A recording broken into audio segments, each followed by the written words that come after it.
everyone, our names are Mike and Heather, and we are currently on a Canada road trip. We are camping in Canada and have some adventures to share with you, but before we start releasing those, one, we haven't edited them yet, but two, we want to make a follow-up video on the data annotation vlog that we posted most recently, which is explaining how we work and travel at the same time. It is a very hot day, and like we said, we are camping, so don't mind the sheen. We're definitely sweating a little bit, but we wanted to get this video out to go through some of the comments that had questions, as well as talking a little bit more about some of the things we touched on in the video. We actually fed your questions through an AI to make a little outline for us to pull all of the ones with the same themes and really make sure that we're hitting all of them. So yeah.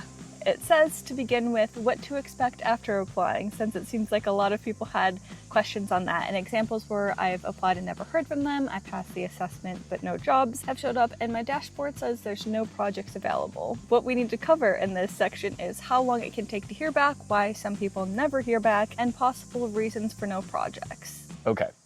The way that it works, again, to break down the application process for data annotation, which is the one that we have spent the most time on, there's an initial assessment that you would take to show your aptitude for working with this platform, with large language models, dealing with just sort of basic questions and making sure that you are able to understand the directions and do the type of work that would be on the platform. Once you pass that, you'll immediately be shown a screen that has an option for a coding qualification and a non-coding qualification. So if you don't see that after you do that first assessment, unfortunately, that probably means that you failed and wouldn't qualify for this next step. This next part with the coding and non-coding qualifications are what's going to populate your dashboard with projects. So if you don't have anything on your dashboard after you do those and maybe 10 to 12 days go by, you probably didn't pass that qualification. Which is the second part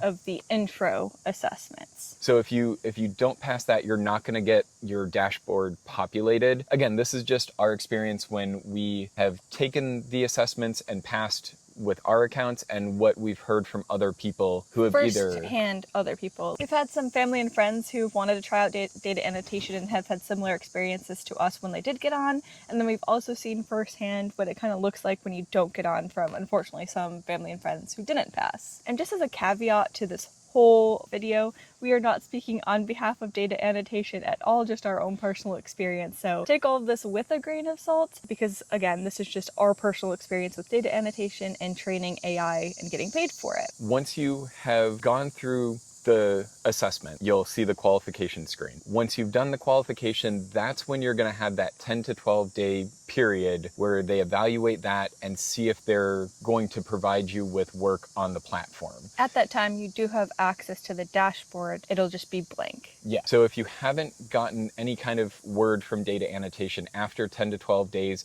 let's say 2 weeks at the most, you probably won't hear back from them. It means that somewhere along the line there was an issue with what you submitted, whether they felt you didn't pass the qualifications or didn't have the aptitude that they needed for the type of work that they're looking for. Again, this isn't an indictment on you as an individual.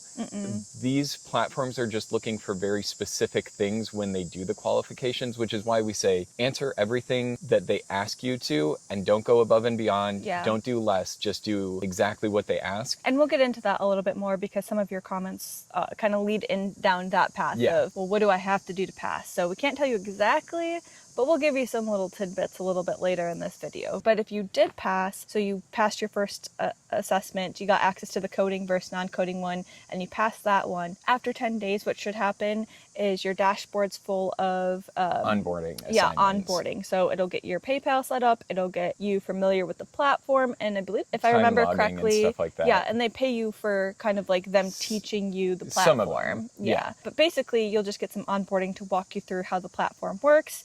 And then once you complete all of that, other qualifications, which are other little assessments, should populate where you'll take those and you'll have access to jobs. So there should be paid work once you get through that onboarding process. The big thing is if you haven't heard back in a couple months, it probably I would say a isn't- couple of weeks, honestly. Yeah, I would start looking at trying to get onto a different platform than data annotation, just Yeah. in our experience. Yeah, and we do understand the frustration that it can cause to have sat down for about 5 hours, which is what it took me to do the assessment and not hear back. But unfortunately, if you don't get approved, you're not going to hear back either way. They won't send you a message saying that you don't get approved. So just from our personal experience, from people who haven't gotten approved, if it's a couple of weeks to a month and you haven't heard back, unfortunately, that means that you probably aren't approved for the platform. Yeah. But all hope is not lost. There are several other platforms that you can try that we'll go over a little bit later in the vlog. And honestly, ones that I think are easier to get onto. But again, it'll be later in our little outline that we have here. So next, what happens after passing the assessment? I guess we kind of jumped the gun, but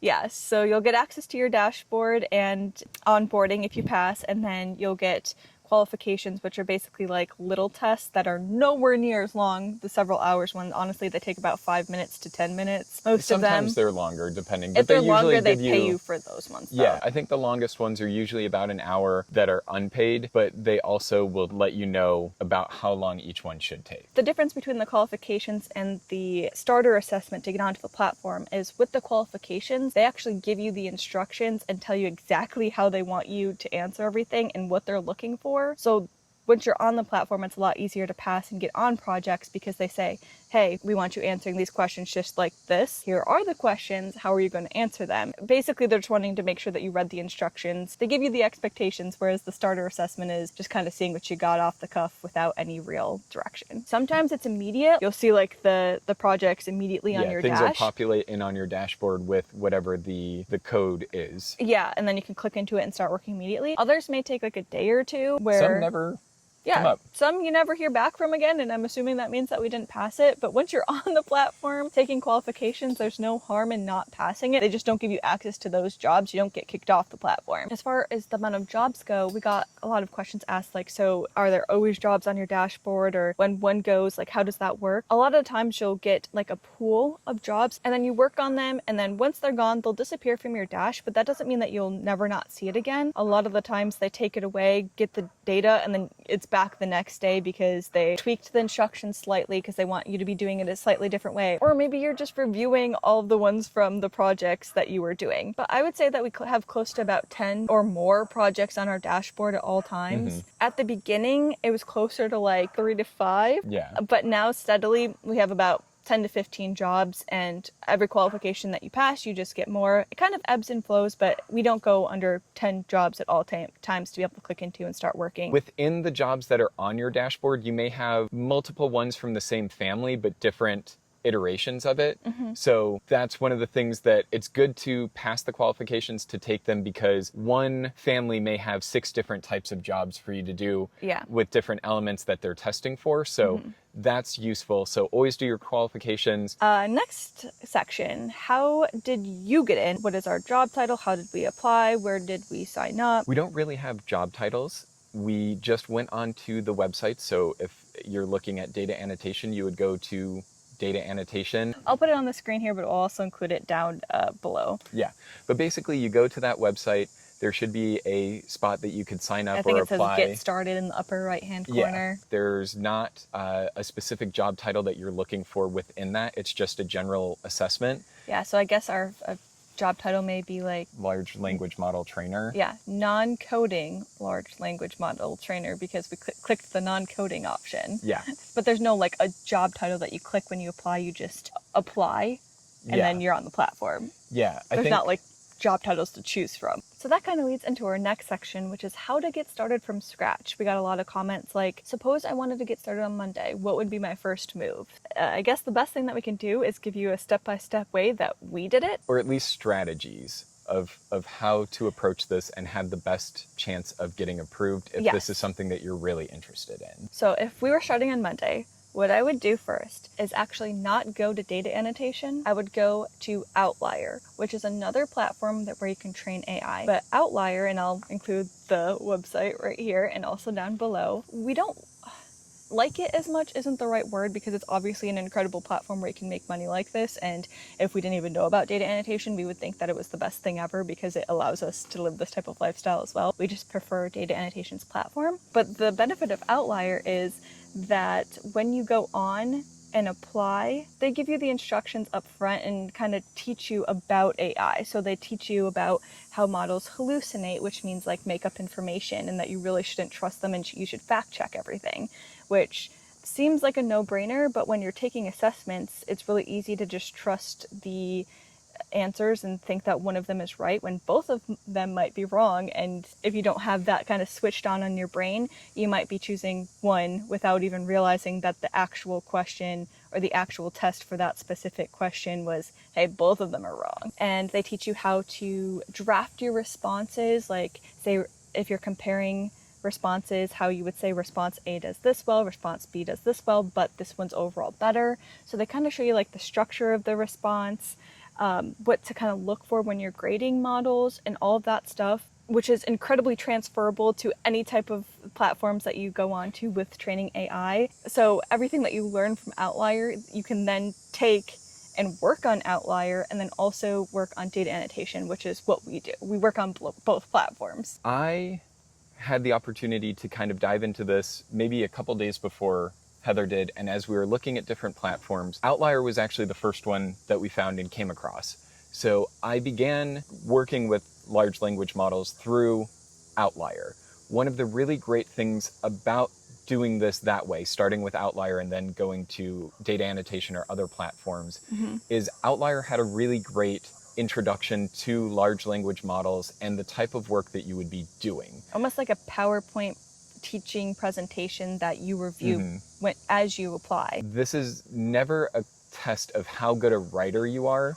If you are Shakespeare or a novelist, you can still fail this because it's not... There's a dog barking. Yeah. Ignore that. Yeah, because it's not about how well you write, it's about how well you respond to the specific questions and get the information that is needed for the project. In doing that, in going through and getting a better sense of what I need to be answering, how I need to be evaluating things, I think that made it a lot easier to go through the data annotation assessment and gave us the ability to pass it without any trouble. Yeah. Data annotation has a better user interface, it's more user-friendly, and the way that you get access to and start working on the tasks, at least for us, is a little bit easier. More straightforward, and to break the wall, which we don't want to give away too much because all this is confidential and we really do enjoy this type of work, so we don't want to kind of risk getting booted from the platforms because of it. Yeah, we don't want to risk anything.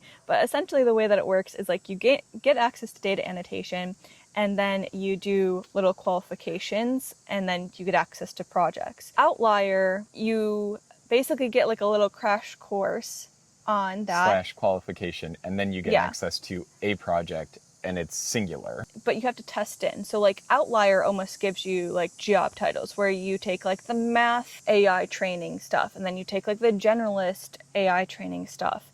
And so Outlier has more parts where you take like the general assessment, and then once you're on the platform, you take like mini subject matter assessments. And then once you pass that, you get access to projects where then you have to take basically another crash course assessment where they take you through like exactly what they want on the project. So instead of just giving you the instructions, they test to make sure that you know that. So it's just a lot more hoops that you kind of have to go through to get work on Outlier. It's still possible, and we have made money on it, but data annotation is just a lot more straightforward and I think easier to navigate. All that to say, if we were starting fresh on a Monday morning, one, I would clear time in your schedule to make sure that you can go through this, because it is a slow process and it takes time. The assessment for data annotation is 4 to 6 hours to complete the whole thing. Similar amount of time for Outlier. Just make sure that you have time, that when you sit down, you're not rushed, you're able to take your time, take it seriously, because in some cases you only have one opportunity to do the assessment, and if you don't do well on it, you kind of don't have the chance to work on that platform. With the day cleared, I would start with Outlier. There's no harm in getting past and in, and I think that they have a better introduction into working with large language models. I agree. They have a sort of plan for you to learn what they're looking for in an employee, how they want things to be responded to, how they want things to be evaluated. Instead of data annotation just saying, hey, take it, if you can pass it, great, you're in, and if you can't, oh well. Yeah. So that is really helpful. That, I think, for me was the foundation of being able to get into some of the other platforms that we've tried, was how helpful Outlier's initial introduction and assessments were. So I would start there. Even if you don't pass and get approved on Outlier, it's still worth it because then you have a better knowledge base to take with you to try on other platforms. Once you've done that, then go over to data annotation. Data annotation has almost no introduction. It doesn't have any training. It just presents you with the series of questions and assessments that you have to go through. And with that, I would say read everything. And there's no brownie points. There's no bonus extra credit for being a better writer, for being the smartest person in the room. They're not necessarily looking for that. They're looking for someone who can do the job the way that they need it done so that they can have the data to train the models on and have it be consistent. So they want everyone doing the same thing, everyone evaluating the same way, everyone responding in the same way.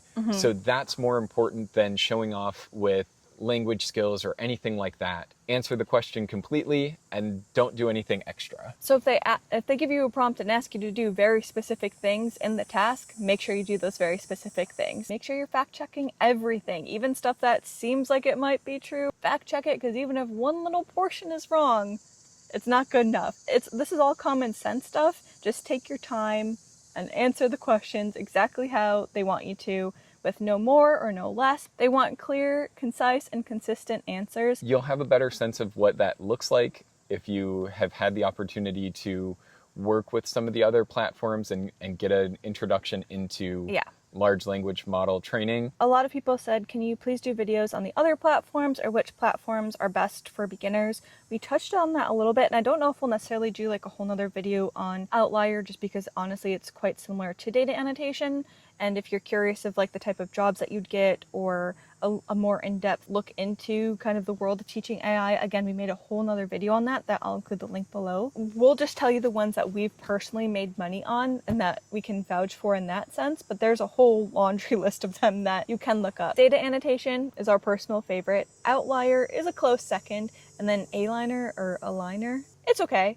You could make money on it, but it's definitely not as consistent amount of jobs. Data annotation just does the things that we like the best. Once we really got situated on there, we spend less and less time on other platforms. We'll go on to kind of just keep our profile up, make sure that we can have jobs on there if there's ever a drought or anything like that with data annotation. Which, side note, just because we are at the end or middle August now, there hasn't been a drought so far, knock on wood or something hollow, which is a follow-up from something in our last video that we talked about, because we were keeping Outlier as a backup option just in case data annotation we didn't have jobs for the month of August again like we did last time, but all's good. Yeah. So next section, is it safe and how much do we make? So you can really make as much as you want per month as the hours in the day, and the pay on your projects, there's no cap. So if there's projects available, you could stay up 24/7 and be working and making as much money as you want. There's no minimum and there's no maximum.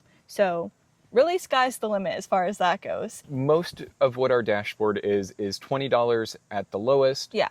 $30 at the highest. We tend to try and do the higher paying jobs just because there's more bang for your buck. If you're going to be doing more, whatever you're able to work, you can put those hours in and get paid for. So our strategy tends to be more, we set ourselves a daily goal and work to make that. And if the goal is 150 and we have $30 an hour jobs, then we can do it in 5 hours. If it's 150 and we have $20 an hour jobs, then it takes 7-8 hours. I don't know. This is why we don't do the math ones. We don't do the math ones. we don't pass the math qualifications. Let's say $100 because I can do that a lot easier. If it's $100 and we have $30 an hour jobs, it takes us 3.5 hours.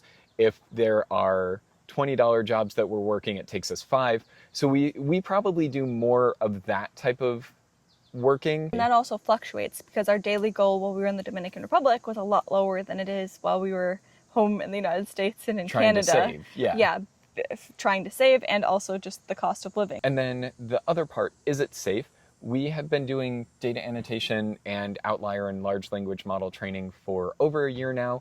We've gone through and gotten paid for all of the hours we've worked. There's never been something that we weren't paid for or that the money didn't clear. We have taken the tax forms that we've got from being paid and done our taxes with them. So everything from the beginning to now has been above board, legit. And I would like to say that we're not sponsored by Data Annotation. Or Outlier or any of these. This is just our experience, and it's worked for us, so we thought we would share it. And there are some cons to doing this type of job, which again we talked about in our last video. So if this video is kind of just talking more about like the highlights and as we're going through and answering your questions, there are cons, so we don't want to like sell it as something that it's not, but it's definitely a great option for people who are wanting to work remotely and travel and have probably the most flexible job I personally can think of in the world. Next question, there's a lot based on taxes, which we again covered in the past video, but quick gist. Yes, you have to pay taxes on it. No, it doesn't come out of it immediately, but you get paid through PayPal,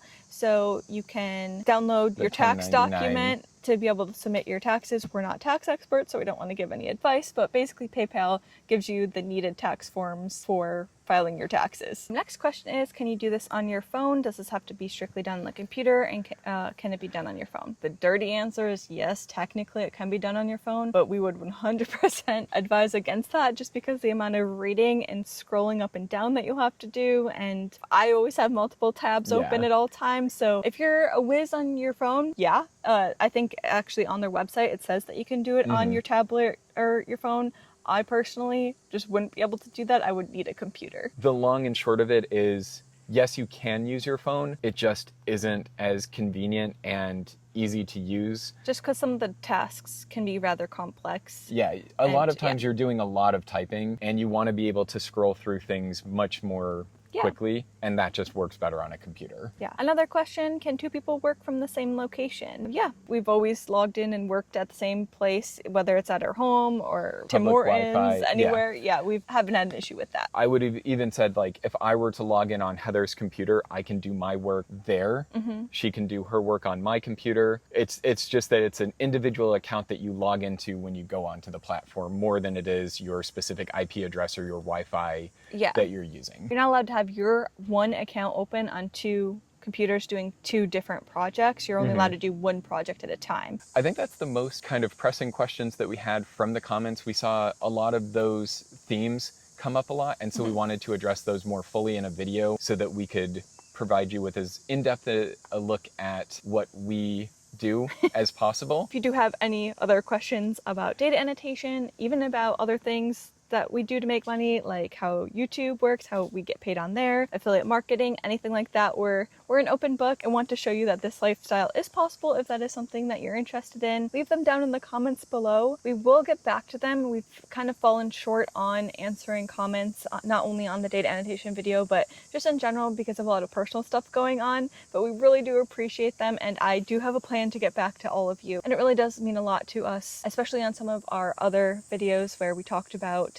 why we were home. They honestly make me cry, which is why I've been avoiding going back and answering them, but I will be answering and getting back to everybody soon. The next video that you're going to see from us is going to be crossing into Canada and starting our Canada road trip. We really appreciate all of the people who have watched and are interested, both longtime members of the channel as well as people who may have found us as we've started talking about some of our remote work. So we are excited to share some of our future travels with you, the travels that are happening right now. We are really excited to get back to posting travel content, so we will see you in the next one. Yeah, we gotta go get our laundry now, because it's been a campsite day where we're just hanging out, and figured we'd answer some comments while we're at it. Bye. I'm living my best life. I wake up with the sunrise. It does not look a thing like I thought that it would, but I've been getting my steps in, and I sleep with my best friend. It's the best that it has been in a long time. I'm living my best life.